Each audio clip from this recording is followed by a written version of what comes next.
Okay, welcome, Decky, to the Heel Turn Project. You guys remember Decky? Dead on Decky, is that right? Yep, that's right, Baz to Jazz. Yeah, thanks for having me on the show. You got questions? You got loads of questions, actually. We've got WrestleMania, we've got NxT, Lucha Underground. We also have some team. Yeah, I think we're kind of packed with content, hopefully. So, yeah, you've got questions, don't you? Yeah, I got questions. So, here's the main thing. We've obviously been reading and watching about it, but have you seen Lucha Underground? I've seen Lucha Underground different from the other indie promotions that are out there. Like, Yeah. big names like John Morrison, who's Johnny Mundo, and obviously Alberto Del Rio is there, and Albertrons. Alpatron, and Which is a great name, I think, for him. It suits him, yeah. And they have other wrestlers that are different, and even Matt Striker's on the announce with Vampiro. Yeah, with I mean, Vampiro. Let's start from there then. If you want my I just want have you seen it? Have you seen how great it is? Yeah, I think the first time I watched it, I was kind of a bit shocked of how different it actually is. Once you get over that initial, because it is so different. Don't get me wrong; it's a fantastic layout, and actually, do you know what? It's a 1 hour show, and I don't feel bored watching it. So, taking that into consideration, the first time you watch, for me, first time I watched Lucha, I just didn't know what to think straight away. I was actually kind of confused what you get away, and you kind of get comfortable watching it because it's so new, because it's so different. I normally like watching the beginning parts where it's kind of like a movie in a way, where they bring money into the situation and where it's more about money, and they have new titles now. They have AAA, who's Alberto Del Rio, Al Patron, who's the champion, and they also have the Lucha Underground Championship. Not see, this is where it's different because they have the Mexican Championship, which is AAA, and then they have the Lucha Underground. So Lucha Underground is kind of like the WWE of Mexican wrestling, because they normally anyone from Mexico that potentially works for AAA or signed with Lucha Underground can compete in Lucha Underground. Right. So it's kind of like a new indie thing, but who knows? I like it. It's different. Yeah. And they got like the casket match, which is kind of different. Everyone has like more masks and stuff. It's an hour, which I really like. Yeah. Yeah, I mean, that's for me is the best draw actually, because when I actually did ask you, how long is Lucha? Yeah. 1 hour. It's the same as NxT. Yeah. So it's nice when you watch Lucha. It's you actually kind of get into, for me at least, I get more in the mood to watch the likes of NxT because I've watched a 1 hour product and it's something that I'm actually kind of really enjoying. I want different flavors, but I want the same kind of formula. The formula for me works. I see enough wrestling in the likes of Lucha and NxT, so when I go to actually watch Raw, I can actually start to enjoy it a bit more. Needless to say, it's a 3 hour show, so there is a huge difference. But considering, for me at least, being starved of watching some new, fresh, something on new in the scene, Lucha provides that, and so does NxT. What I'm trying to say is, when I'm watching both their programs, I can enjoy Raw better, knowing that I have been I've got my fix for wrestling, so I can enjoy my entertainment from WWE. I don't always enjoy it though, but we'll get to that at a later stage. However, I will say though, I mean, there's no competition out there for WWE yet. Although you have touched on something quite interesting, that Raw week or 2 Yeah, weeks ago. It's starting. The ratings are kind of it was starting to become back relevant again because you know, people tend to talk more about subscriptions and subscribers, and you know, when we reference WWE's popularity and it's measured by the network at the moment, sometimes you kind of, at least for me, I don't really talk about ratings anymore. You know, so it's interesting seeing that Lucha, the likes of Lucha, and is it TNA too? Are they kind of? Yeah, it's basically here's basically the law. WWE is always the bigger leagues of the wrestling scene, obviously. Like, I'm not going to deny it. You're not going to deny it. But then you get an example where you see the likes of Lucha and TNA getting close to the ratings and beating them here and there. Yeah, it's just like one-off things, but you don't see that for a while. And I think the problem with WWE is that maybe they're going in this direction of, with Tap Out, with their new sponsors for next year. I don't know why, that they're going to go more like, kind of like UFC, but it's still PG, but it's still violence and maybe language. Because you saw Randy Orton like show the middle finger on Raw. You've been hearing Paul Heyman saying the bitch word, like, you know, he's been saying Suplex City bitch and, you know, all those sayings. So do you think that maybe WWE knows about this and they just try to make entertaining or more watchable? I don't know why they're having sponsors now, you know, out of the blue. It's not like it's UFC. I don't know what's going on. But then you see Ronda Rousey at WWE's WrestleMania 31 event trying to go against Stephanie McMahon. You remember that with The Rock. And then now they're having rumors that they're going to face Stephanie Slam. I don't understand where WWE is heading nowadays. You know what I mean? When we're talking about the ratings there, so what do you want me to draw more focus on? The fact that there's more competition. There's more competition. No, I mean, like, it's always, that competition's always been there. What I'm trying to actually say is that the competition is starting to become more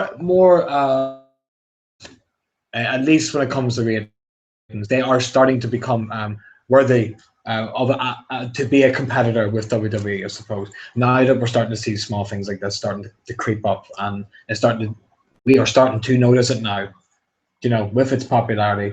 I will say one thing though, that it's a bit hard to kind of to like with WWE's Lucha chant when you know where it came from.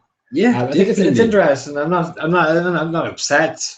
It's just kind of interesting, kind of seeing that I'm enjoying Lucha, and I see the chant, and that's their primal, you know, thing. That's what at the moment. This is the new. Yeah, it's a catchphrase. It's their EC dub, Lucha. So it's been their chant for quite a while, and then we started to see it with the Lucha Dragons on Raw recently. It's just WWE weird. at least, and they allow that, and they actually, from the Raw that I've seen post WrestleMania, and they really were pushing it. You know, I mean, visually, you know, they're trying to get. I mean, obviously, you're trying to get the fans to like you anyway, but I mean, they were really pushing. They wouldn't leave it alone. Lucha. Let's keep. It just seemed like they were encouraging it.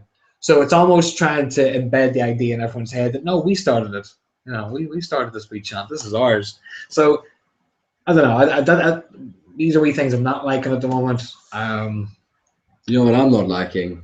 Because it's I mean, this is it's their thing. You know, it is. I get that thing, but you know what I'm not liking nowadays is where's that going for WWE?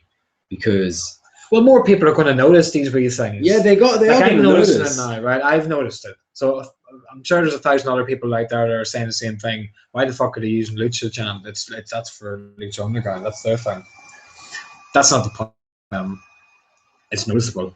So before I interrupted you, I mean, you're trying to say that. See, the thing I really hate about WWE is basically, I don't like, for the first time ever, it's gone to that where's it going kind of thing. Because you see Daniel I think Bryan, that's brilliant, though. I like that. yeah, because it's exciting. It's great. It's exciting.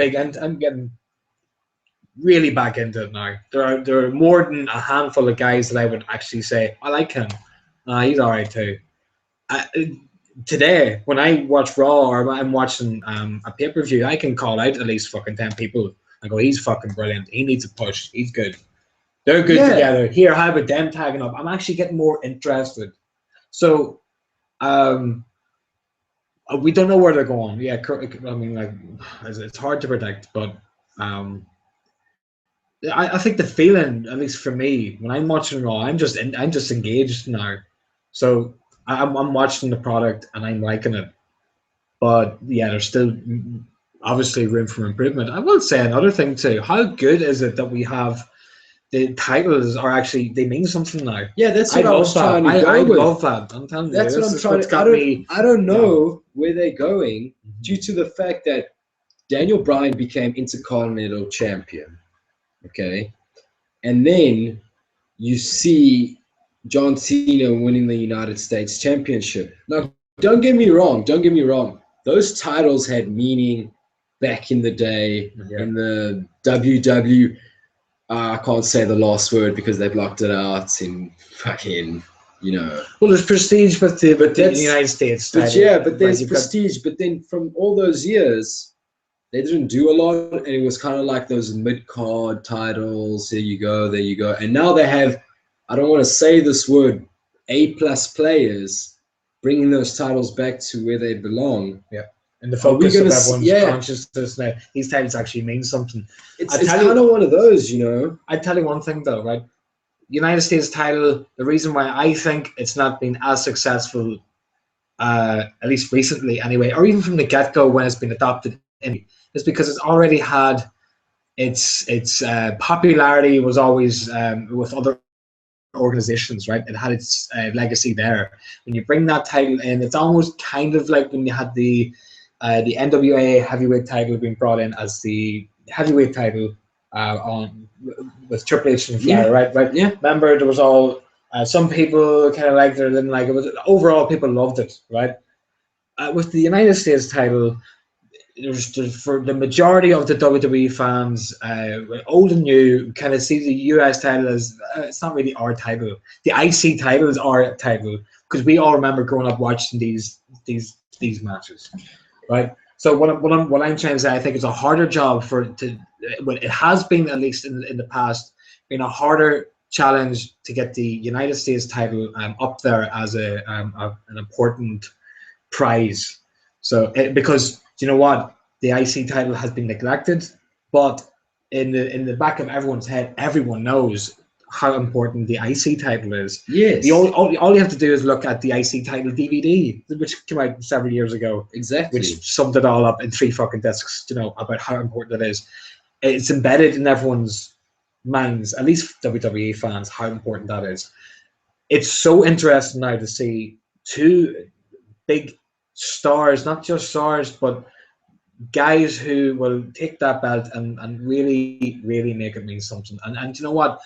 When they're done doing that job, we all know it's going to be passed down, and that's just how things go. And I kind of see how people will kind of be disappointed that Daniel Bryan's not in the center stage fold presently. Does not mean that there is no plan for Bryan.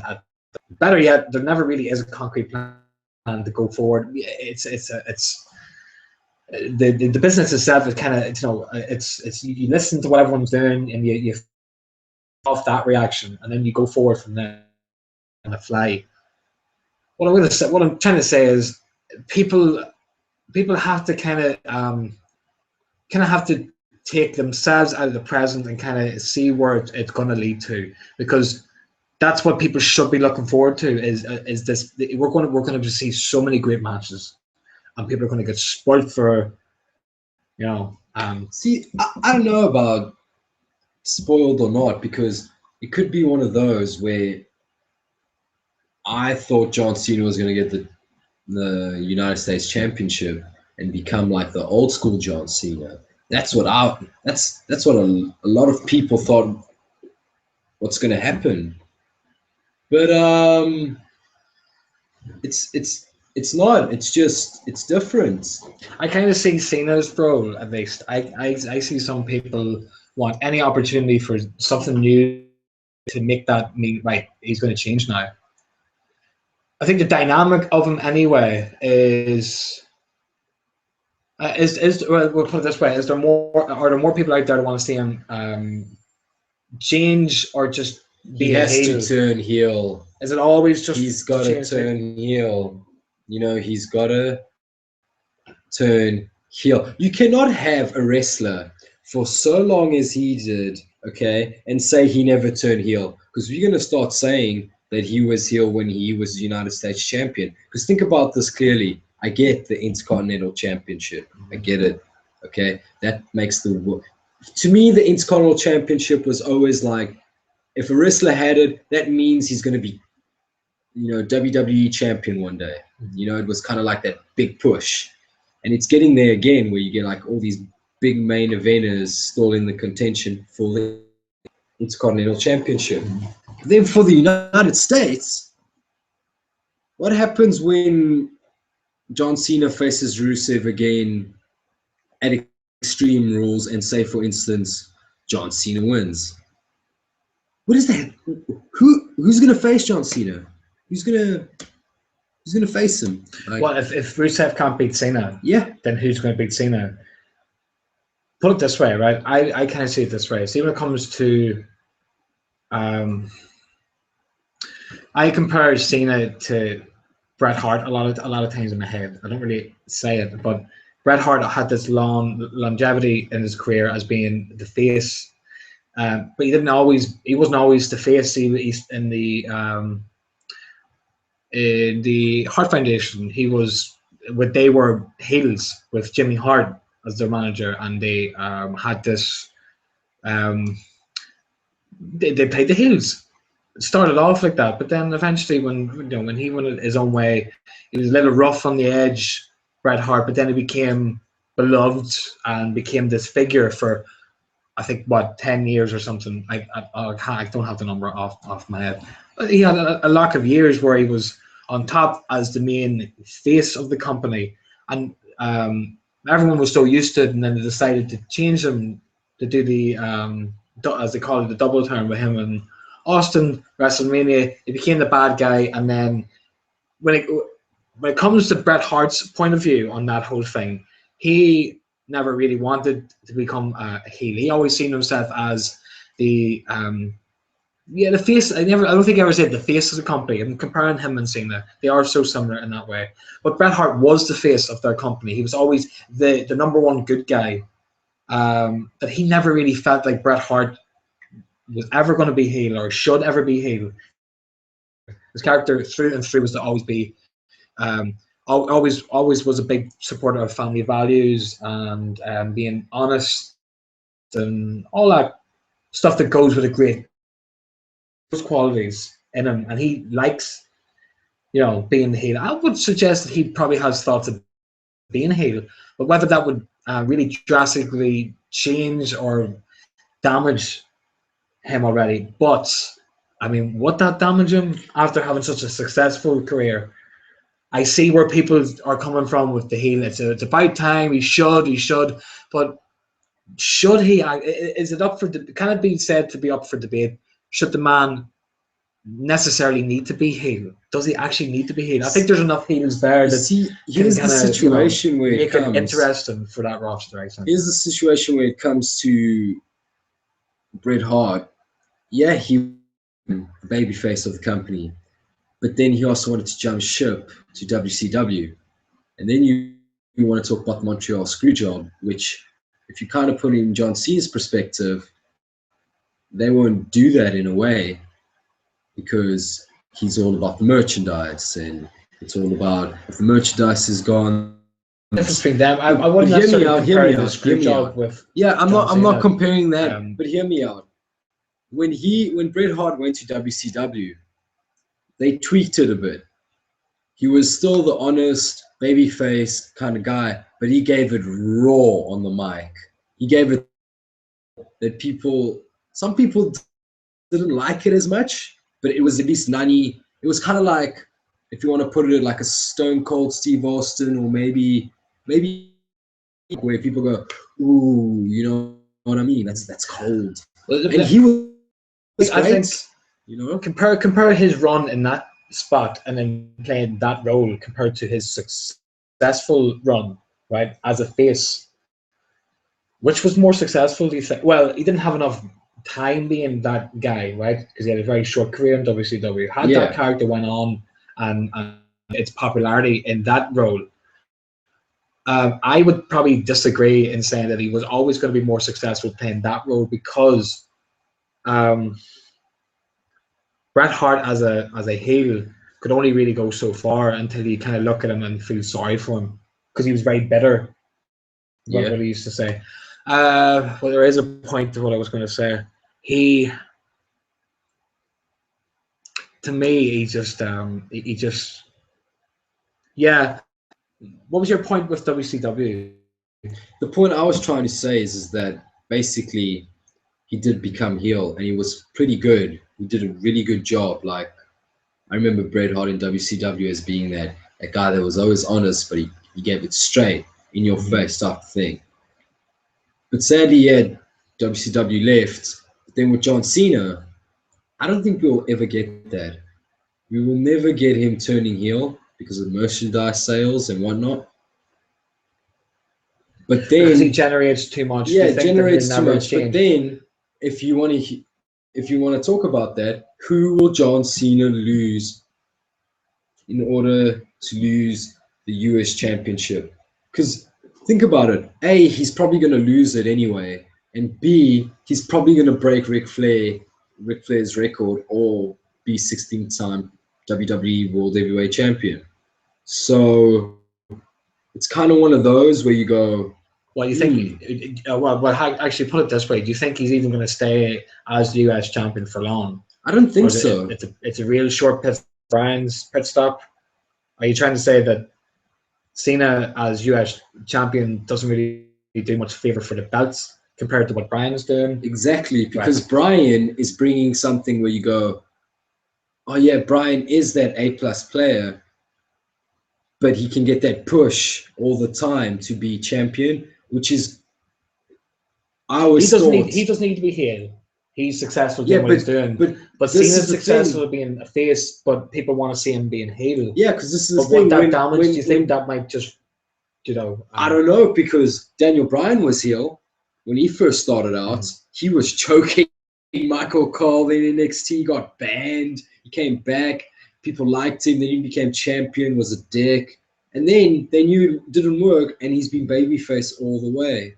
Put it this way, no one remembers that. Was Cena better as a heel when he started off? You remember Cena back in the day? I do. No, here, this is what I'm saying. This is what I'm saying to everyone, right? Right, you're saying people always start off playing one character, either face or heel or babyface. Then they, for some reason, change, and it works, and they stay like that for so long. Maybe later down the line, one person's persona gets a bit tired out, and they need to change. But the stayed the course, being the face, for example, Cena. Yeah. Hasn't really damaged him, because he's still important. He's still a main eventer, but still there is a group of people out there that want and insist him being heel. But then if they get what they're given, will people still cheer for Cena if he's heel? Because they've hated him for this whole time he's been here. They hate him, but people think, well, we hate him. Well, we only hate him because he's so good. But if he was heel, we'd probably like him. If he turns heel, then people be like, well, he's not good enough heel. I still don't like him. That's the kind of way I kind of look at the whole heel, turn. Right? Yeah. Right. No, but seriously, that's how I kind of see the whole thing. Is it necessary? I don't even think it's necessary. Would it be interesting? Yes. Has he been successful doing it in the past? Yes. Would it work today? We don't know. Well, I either think it's going to happen or it's not going to happen. But anyway, speaking of that, let's talk about former WWE wrestlers or superstars. Do you want to talk about TNA first before we get into? That's what I'm talking about with TNA. They obviously on Destination America, they're not on Spike TV anymore, but they've re-signed a lot of their talent, and you got to give it up for Kurt Angle for staying. He obviously stayed because, you know, in TNA you can get like 2 weeks off, a week off. Where WWE it's like 300, and then still keeping Bobby Lashley. Those two, I feel, are like the old school of WWE and the new revival of WWE, and they just vanished. And there's a lot more like Bobby Roode. He's great. Bobby Roode. And like I've said before, with TNA, I think the most the best thing they can do is to be. That's the best thing they can do. They need to be so different. But with so much indies now, I think they are different. But what I would say for what I would like to always kind of say, I would like to continue seeing is something different with TNA. I mean, it's a struggle to compete. I think being different will make you stand out. Lucha, for example, has stood out so much that when I get excited watching something new and strange, it is so strange and bizarre. Especially the first, it gets something that gets you. It takes time to get used to, but when you get comfortable, it's something new. Here, for example, the 6-sided or the 8-sided ring with Impact. It was so bizarre. Their entrances back in the day when they first started off was so different. That I think that's what drew people in. Yeah, it definitely did. It was like, shit, here, watch TNA. What's TNA? Well, it's not really. It is like WWE, but it's not. Oh, you know, hypothetical. These are the kind of conversation we kind of hypothetical. Oh, come on. What do you mean? What do you mean? Well, you've got well, they use weapons more often. If that's your thing, they do that. They show more wrestling. They don't talk as much. These are things that people, you know, certain fans are starved of watching the main guys. That's the thing. Like TNA, they are doing well. Don't get me wrong. They got these 2 title, you know, heavyweights with them with Kurt Angle and Bob. They did beat WWE in the rating. Don't get me wrong. It's not like, oh, we're gonna have the Monday Night Wars, but they did do that, and so did Lucha. But then when you see Lucha, they have a lot of WWE. They have a lot of TNA. They have their own wrestlers. They have the Mexican. They even have more great WWE wrestlers, I think. No offense, TNA, but I think that they evolve them. Think about it. They have Chavo Guerrero. He's kind of like Eddie Guerrero. Bless Eddie Guerrero. You know, late great Eddie, but he's like that in Lucha. That's one. Second one, John Morrison, Johnny Mundo. He's a different character on Lucha Underground. You know, still the same John Morrison, but not like, you know, hanging out with the Miz. They got, you know, they got Ezekiel Jackson, he was the last ECW champion. You know, when they revived ECW, the shitty ECW version. But anyway, they did that. He's there. Okay, they got, you know, people from Gail Kim, who's been in WWE and TNA, and now is in Lucha Underground. Yeah. And they got like so many people like Angelico. I think they have a good interest and collection of ex-WWE talent that are starting to draw not only viewers but kind of new wrestling fans. Here's you watch an Underground tonight. Who's on? Who's in the card? John Morrison. Oh no, not John Morrison. He's called Johnny Mundo. Johnny Mundo now. I think, I mean, that intrigues me when I see a good wrestler from WWE is now working here or there. Yeah, it works. Like Alberto or Dario, he's there now. Alpatrons. Alpatron. Yeah. But here's the thing. They even have... Which I think is a better name for him. I wish they actually brought his old music back with him. Yeah, Ricardo Rodriguez and stuff. Steve Javiero! Alberto! I would... that's just... It was just a beautiful song. Anyway. You know, but they definitely... You know, they have different things on Lucha Underground. Like, for instance, they don't call... They heel wrestlers, they don't boo them, they say pero. You know, like when Alberto Dario was part of WWE, he used to say all his competition was peros, you know? But then they do that, they do the lucha, they do like, they even do three division tag team champions. They're going to do that soon, you know, with 3 tag team love that. That's something I forgot to say. A 3-team championship belt.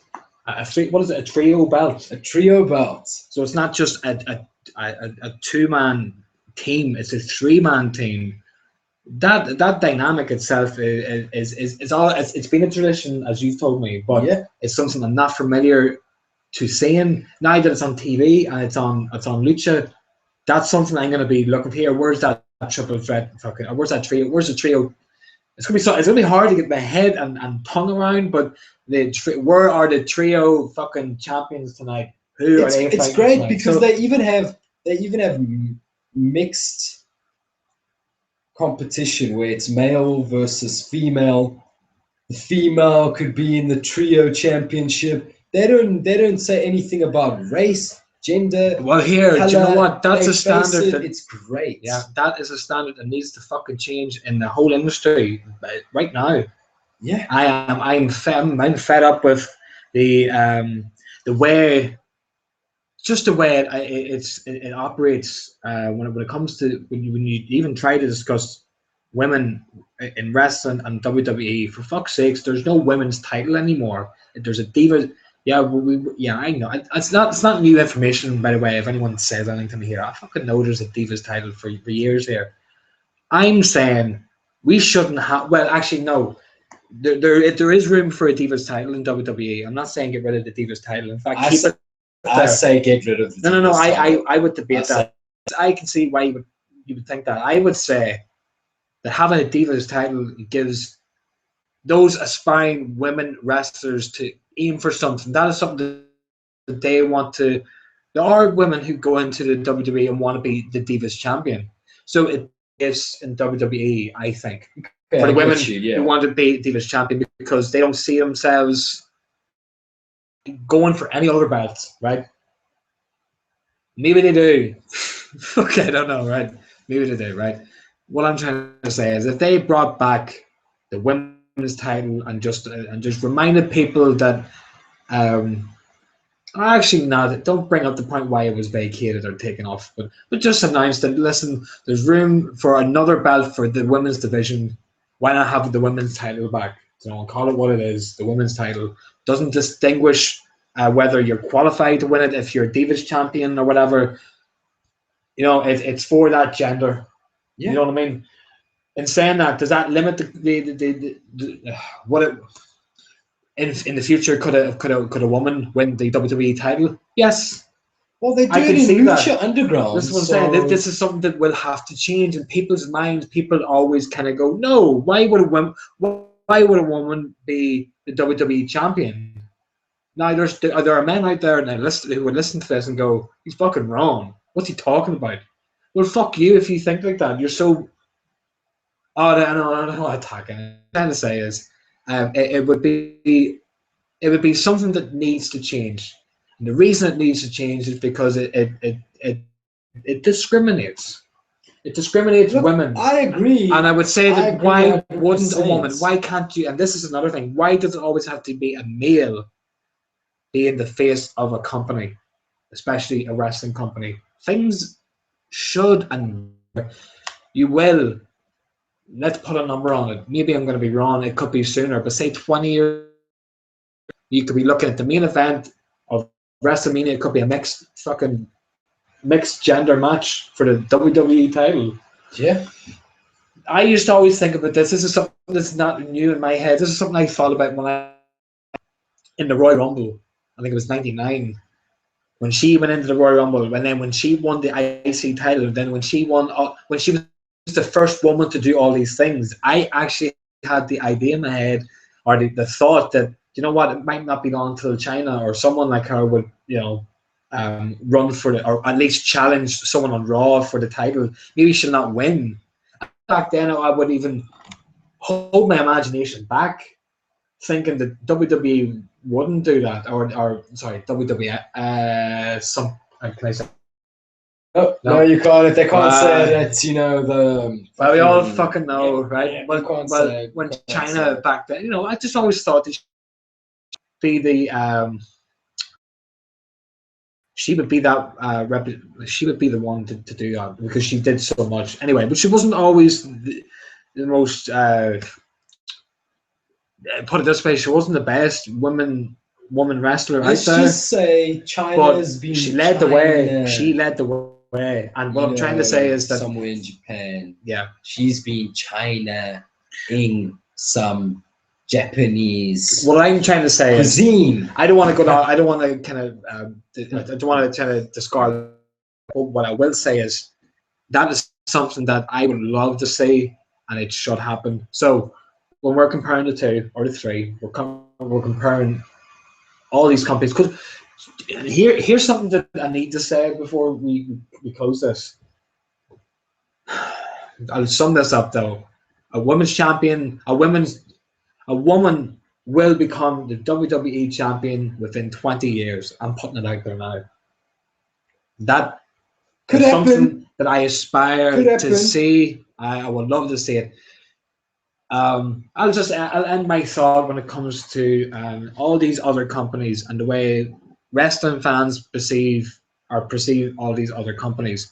There is a kind of there is a competitiveness when it comes to fans. There's fanboys of WWE, there's fanboys of TNA. There seems to just be fans of lucha, right? Because lucha fans just love wrestling. Yeah, right.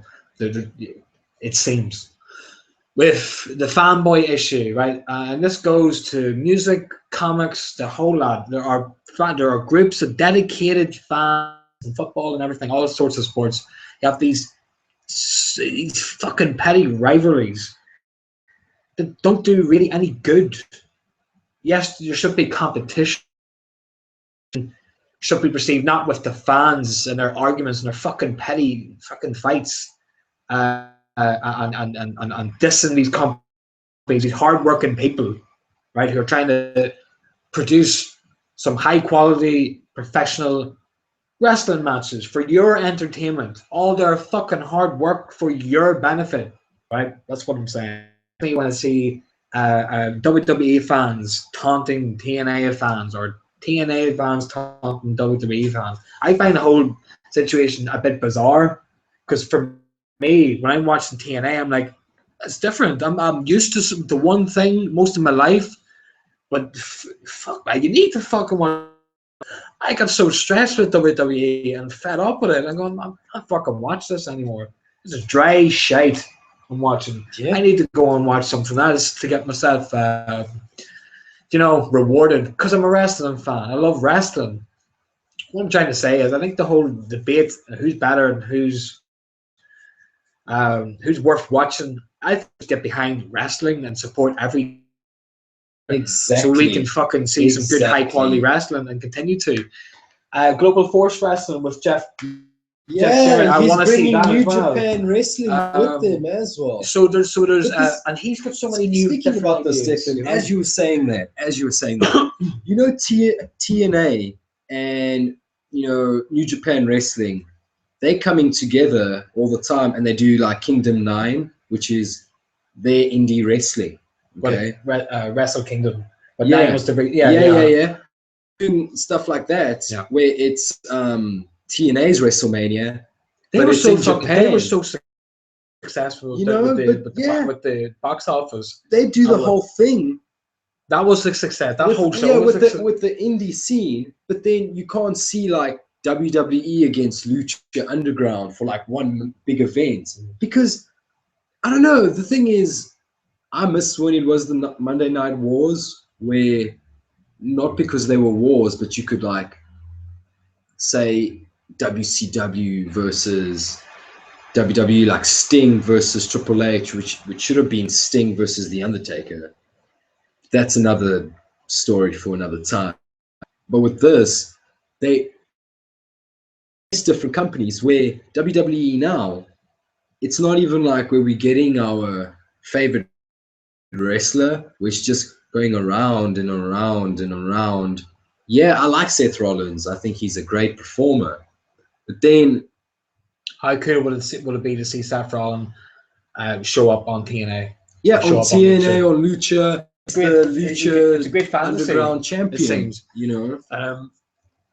I don't know. I think you have the one big company. You have them setting a standard for so long that, you know what, I don't think enough people want to see that, unfortunately. It's a great dynamic, I think. It'd be interesting to see how do you make that successful? Where do you put that show on? Do you put it just on WWE, or because that's where the most eyes are going to watch it? Well, that's the thing. They do this event where they do it like DNA's WrestleMania, where it's like road to victory and stuff. They did it in Japan, you know, TNA with Japanese wrestlers, you know, from New Japan Wrestling.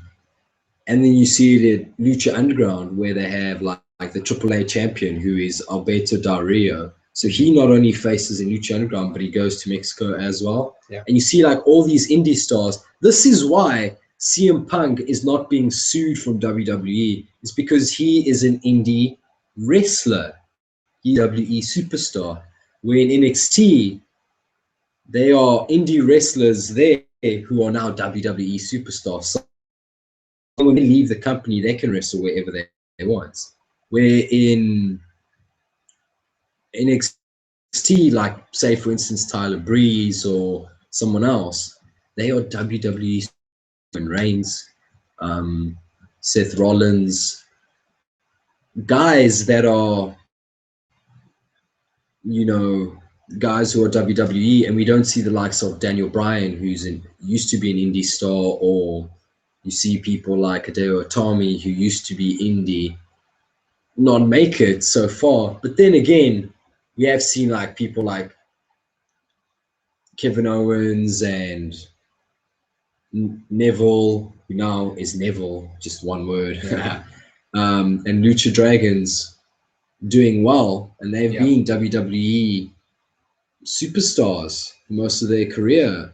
And it's kind of weird, because if it is going to continue like that, we're just going to have like moments at the Royal Rumble where it's just boos all around. What do you mean? Like when Roman Reigns won the Royal Rumble, people hated it.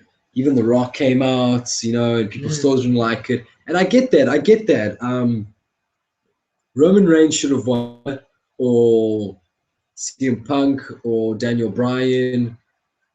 But then, you know, he kind of didn't. And it was Batista, they didn't like it. So I get it. I get that it's like involved in the multimedia world. You know, it's the internet and all that, where it's not like, oh, what a surprise. But then you see on TNA, NXT, where Triple H is giving these indie stars a chance. When WWE, it's like, oh, it's Roman Reigns versus Brock Lesnar. But then again, Brock Lesnar's part-time because he's done so much. That's why he's back, because we want to see it. It's one of those.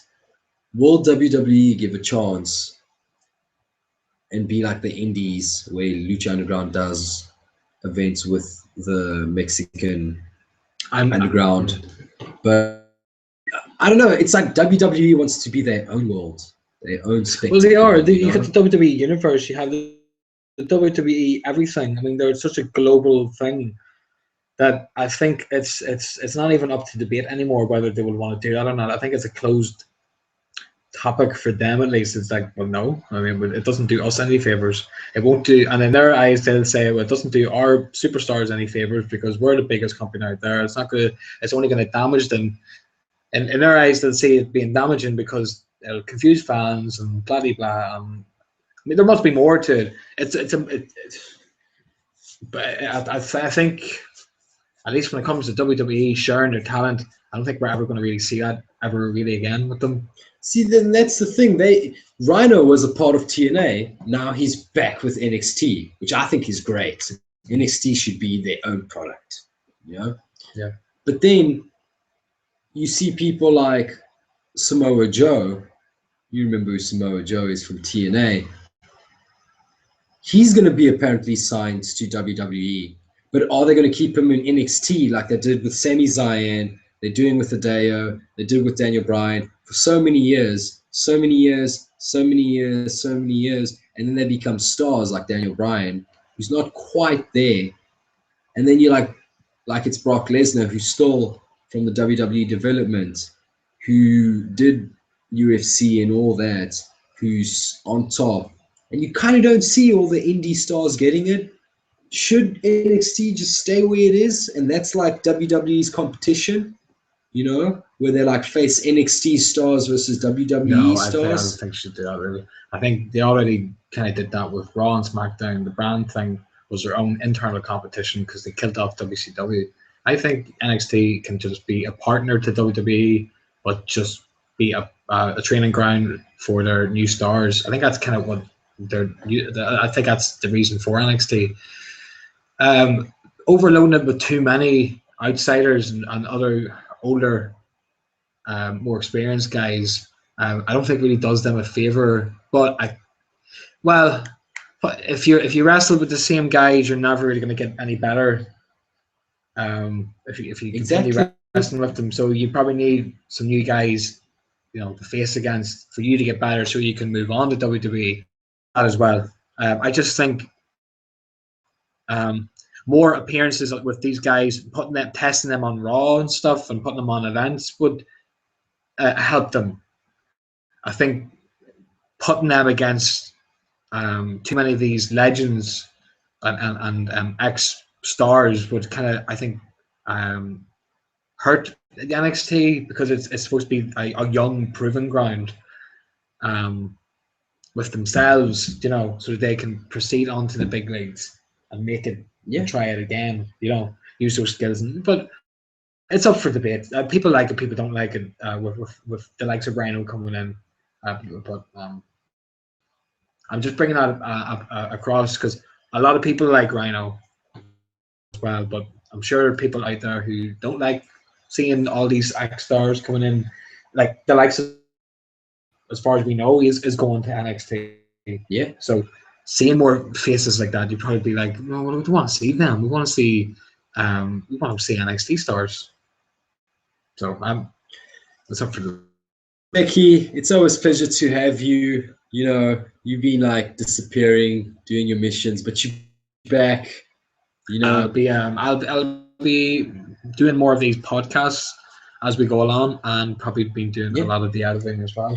One more thing before we go. Actually, 3 more things before we go. Just 3 quick questions. Yeah. What do you feel on AJ Lee leaving? Is she pregnant, or did she retire, or is she going to UFC? Second one. Can I answer the first one? Yeah. Quick. I didn't know she's pregnant. Is she pregnant? Rumors going around. She's pregnant. Well, I've been sourced from, but I'm not going to answer that because I don't know. And what do you think on her retirement?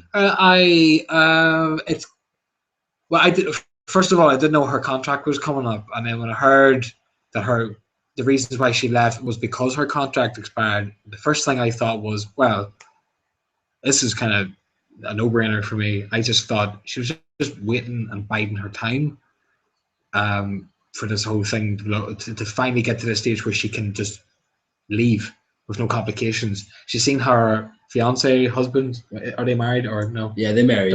She's seen her husband was treated. Whether all those things are true or not, I don't know, right? listen, that's not for this debate. So they're an item. They've had problems with WWE, I assume, mostly CM Punk. So her feelings isn't going to be. I wouldn't see her being enthusiastic for signing a new contract, because if she is pregnant, which that's why I'm even saying this, but if she is pregnant,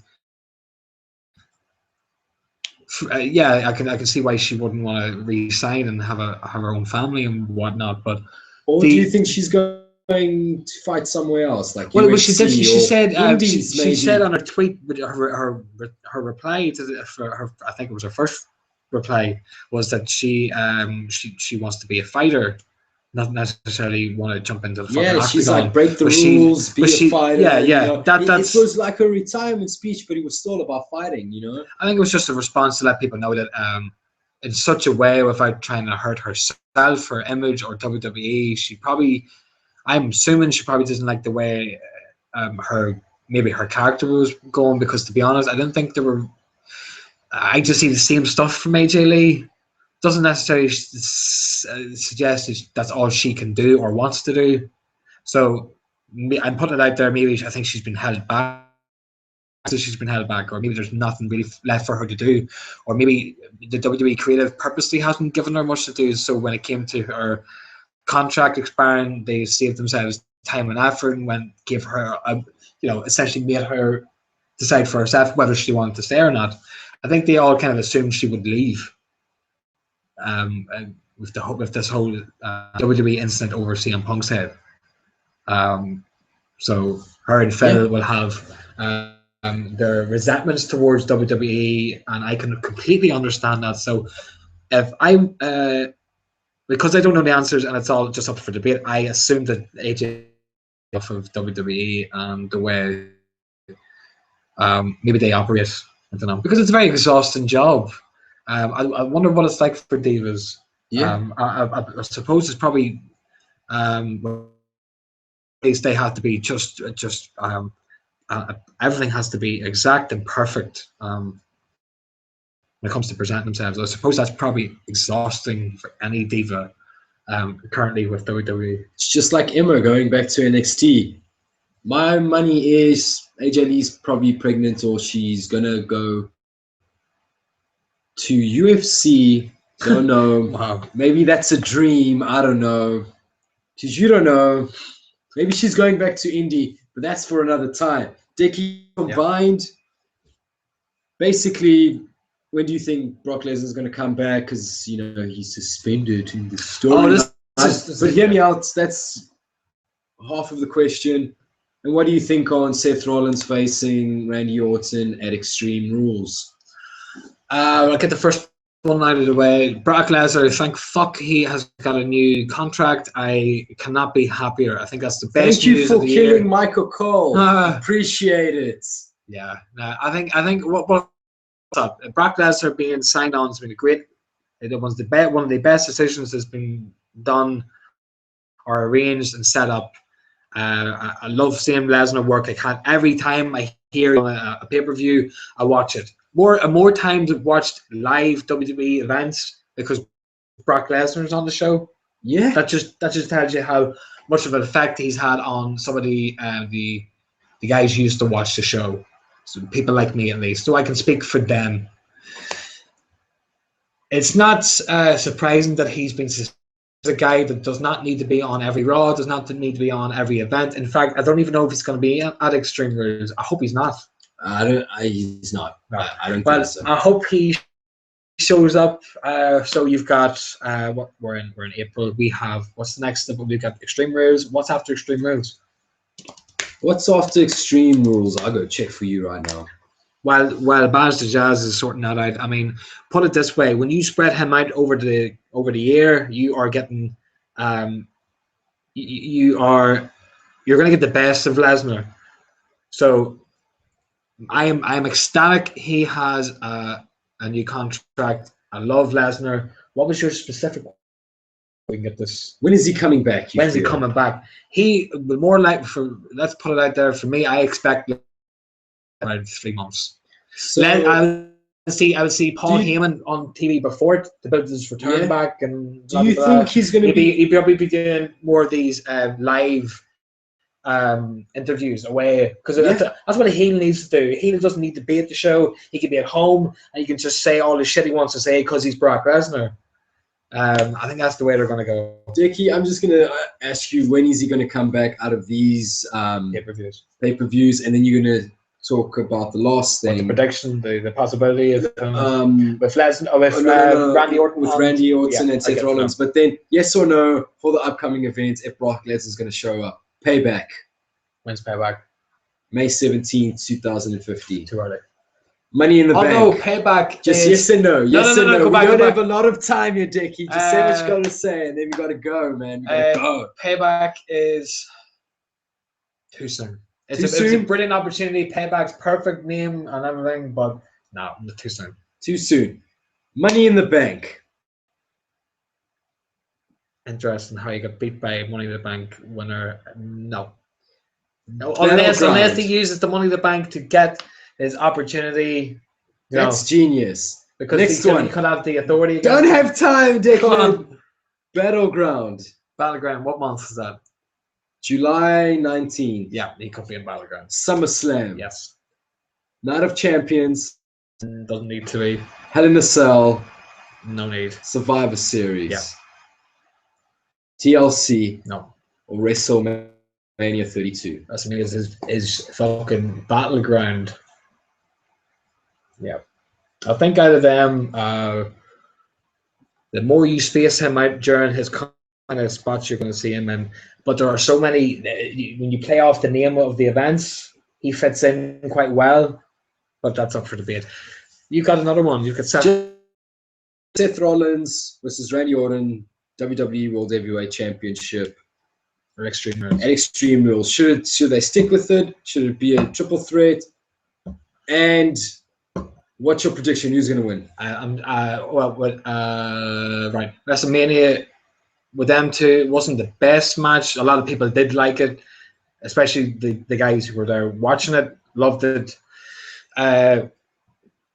Every time you see Rollins and Orton, they have good chemistry. And Jesus Christ, what a fucking RKO. Let me just say that, right? So I love the innovation when it comes to these two, especially like Rollins in the mix with any match he's been given.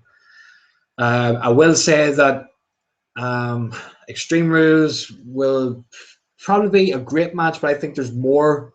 They're going to stretch this rivalry out. You probably not see the best out of their bouts. I think Extreme Rules is going to be good. I'm excited for it. Definitely. Who's going to win? Definitely.